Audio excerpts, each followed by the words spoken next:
The prospect pool overviews are going to continue on today with the Columbus Blue Jackets. Now, the Blue Jackets are a bit of an interesting case because although their prospect pool is good, a lot of their guys who made it really good are in the NHL now. It's all about kind of developing at this point. They are getting some good young players in their pool, and they have a good future, but a lot of those guys have gone to the NHL. But without further ado, let's hop right into the pool anyway, starting off with who I think is still the best prospect, despite dealing with an injury last season, and that is Caden Lidstrom, who's a center. He was born in Shenton, BC. He's 6'4", 214 pounds, was drafted 4th overall in the 2024 NHL draft. He missed all of 2024-25 due to injury except for 4 games in the playoffs for Medicine Hat. You can tell him off my game here a little bit. He put up 4 points. It was a point per game.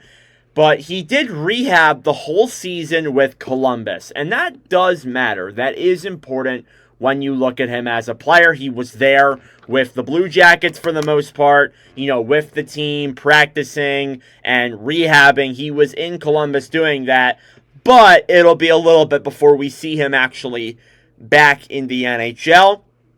He is projected to go off to Michigan State University, so he is now done in the WHL and is heading over to the NCAA. I think Lidstrom, regardless, is still a very good prospect. Just the biggest worry with him is his injury problems. And I think that's definitely something that we're going to need to look into, like with his knee and his back and all that. We're definitely going to have to look into that stuff.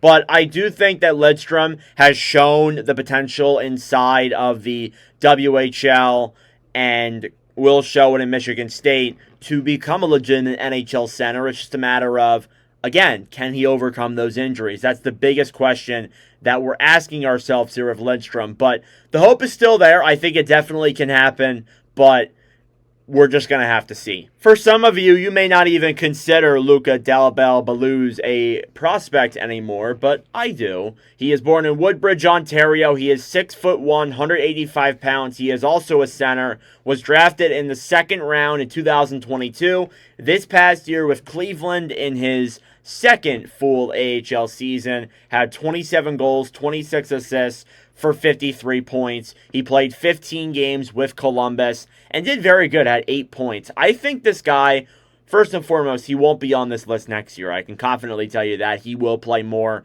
than 15 NHL games next year. I can tell you that confidently.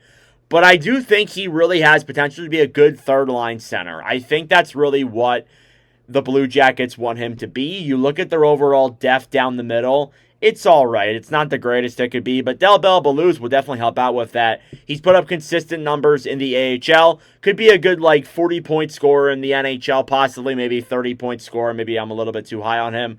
But I do think he has some real upside to become somebody that the Blue Jackets are going to rely on here for years to come. So Delbel-Baluz, I'm very excited to see how he's going to turn out. Not that big of a name of a prospect, but definitely somebody who is going to become a legitimate NHLer in the future. Jordan Dumais has definitely had some things go on in the last 24 months. He was a right wing. He was born in Longueuil, Quebec. I'm probably saying that wrong. I greatly apologize. He's 5'9", 174 pounds. He was drafted 96th overall in 2022. This past year with Cleveland, played 21 games, had 11 points, 4 goals. He dealt with a lot of injuries and just missed time. He also had a DUI in between there as well. So he's really been having just a rough couple of months, rough couple of years, I guess you could say. But above all, I think he's definitely still has some decent upside. I really can't tell, though, just because of all the injuries that he's had. I really can't tell. But Dumais, I looked at some of the other prospects that the Blue Jackets had. I was trying to come up with some players, but I thought I would give an update on him. He's still ranked pretty highly amongst a lot of people in terms of his overall prospect rankings, but just overall, he's played 42 games in the last 2 years. So I think there's definitely needs to be some more consistency there. I'm a little bit worried about that. But when he is playing, his offense is pretty solid. So there's no question about that. He was over 2 points per game in 23-24 in Halifax in the QMJHL, which does mean something. So we'll see what Dumais can do, but honestly, with the things that have gone on with him, I'm not too sure if we're going to see the maximum potential that we saw maybe in 2022-23. Now, here's a guy that I am personally a big fan of. Jackson Smith was a 14th overall pick in this past year's draft. He's from Calgary, Alberta, 6'4", 198 pounds. He played this past year with the Tri-City Americans, had 54 points in 68 games played. He is committed to Penn State University. He has real flashes of just some big top four defender potential. I think his size really does help out with that. His defense and offensive upside is very notable. He's got some good offensive upside for a defenseman, but I also think he's good on the other side as well. Penn State will really help out with his development. I think that's going to be a huge step for him. But honestly, I look at the way he's played with Tri-City and looking at those highlights, I think there's a ton of upside here for this kid to become maybe even a top 2 defenseman. I think there's a real chance there. The offense isn't as great as it is with some of the other really talented offensive forwards in the league. I think that's because of his size. He's a little bit bigger than some of the other guys like Cale Makar and that, who can really move the puck and play good offense.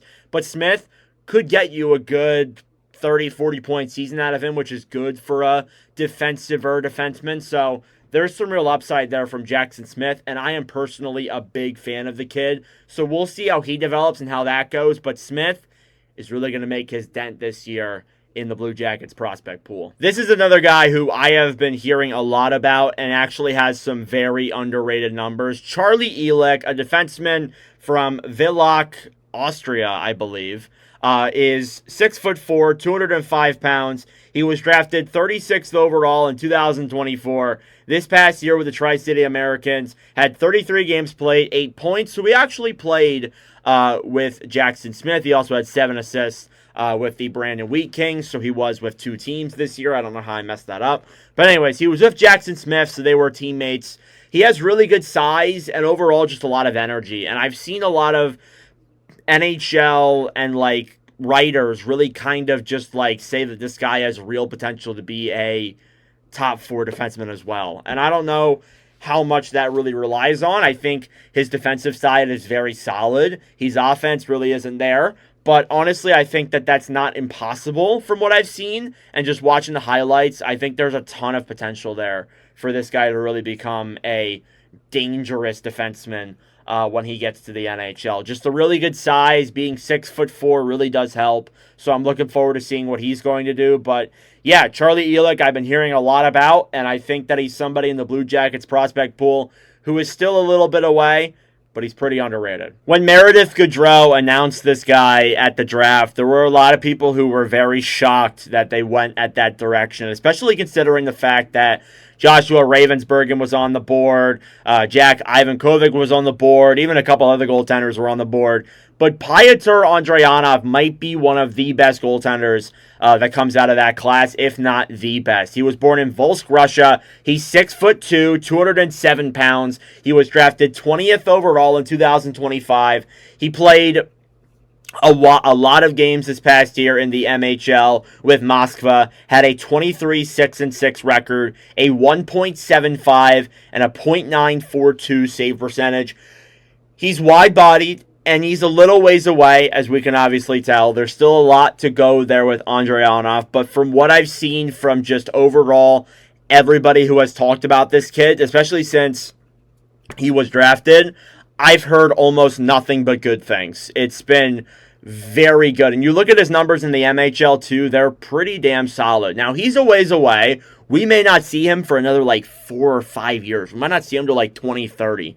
We may not see him in the NHL until then. But this guy, I think with his junior numbers, you have to at least keep an eye on him. His numbers in juniors are just so good, you cannot ignore them. So I'm very excited to see what Andrianov's going to do in the NHL.